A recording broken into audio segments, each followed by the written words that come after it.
अस्सलाम वालेकुम। कैसे हैं आप? उम्मीद है कि सब खैरियत से होंगे। तो आज मैं बना रही हूँ बिरयानी मैक्रोनी। बिरयानी मैक्रोनी बहुत ही मज़े का बनता है, घर में सबको ही पसंद आता है, छोटे बड़े सबको। तो ये रेसिपी कैसे बनती है और इसके लिए किन किन चीज़ों की ज़रूरत होती है मैं आपको बताती हूँ। मैक्रोनी लिए हैं मैंने 250 ग्राम। इसे मैंने पानी बॉईल करके इसमें 1 चम्मच नमक डाला था और इसमें ये मैक्रोनी डाल दिया। इसको बॉईल कर लिया। जब ये सॉफ्ट हो गया तो इसका पानी छान कर, ठंडा पानी डालकर उससे छान कर इसमें 1 टेबल स्पून ऑयल डाला था और उसे मिक्स कर लिया ताकि ये स्टिक ना हो। बोनलेस चिकन लिया है मैंने 250 ग्राम। लहसुन के जवे लिए हैं मैंने 5 अदर, इसको बारीक चॉप कर लिया है। ऑयल लिया है हाफ़ कप और बिरयानी मसाला लिया है मैंने 3 टेबल स्पून। यहाँ पैन में मैं ऑयल गर्म कर लूँगी। ऑयल हमारा गर्म हो गया है, इसमें मैं लहसुन डाल दूँगी और लहसुन को गोल्डन ब्राउन होने तक फ्राई करूँगी।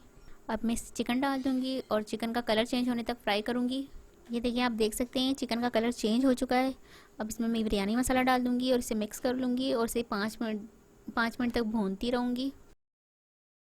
ये देखिए, 5 मिनट तक मैं चिकन को भूनती रही हूँ। अब मैं इसको कवर करके 15 मिनट तक पकने दूँगी मीडियम टू लो फ्लेम पर, जिससे हमारा चिकन गल के तैयार हो जाए।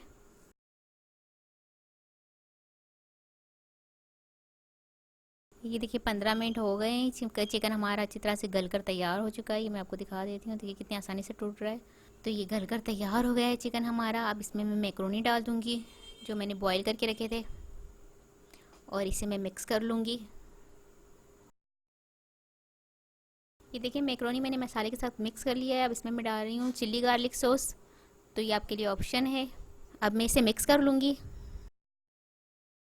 इसे मैं अब कवर कर लूँगी और 2 मिनट तक मीडियम टू लो फ्लेम पर पकने दूँगी। तो ये देखिए, 2 मिनट हमारे हो चुके हैं। बिरयानी मैक्रोनी हमारा बनकर तैयार हो चुका है। तो इसे मैं डिश आउट कर लूँगी। तो ये देखिए, बिरयानी मैक्रोनी हमारा बनकर तैयार हो चुका है। तो बहुत मज़े का लगता है। ये रेसिपी बहुत ही पसंद आती है सबको। तो आप इसे अपने घर में ट्राई कीजिएगा। उम्मीद है कि आपको ये रेसिपी पसंद आएगी। अगर आपको ये रेसिपी पसंद आए तो मुझे कमेंट्स में बताइएगा कि कैसी लगी आपको ये रेसिपी। और अगर आपको मेरी वीडियो पसंद आती है तो प्लीज़ इसे लाइक कीजिए, शेयर कीजिए। और अगर आप मेरा चैनल पहली मर्तबा देख रहे हैं तो सब्सक्राइब कीजिए। नीचे दिए गए बेल आइकन को क्लिक करें ताकि मेरी आने वाली नई वीडियो आप तक पहुँच सके। अपना बहुत ख्याल रखिएगा। मुझे अपनी दुआओं में याद रखिएगा। आपसे मिलती हूँ इंशाल्लाह एक नई वीडियो में। अल्लाह हाफिज़।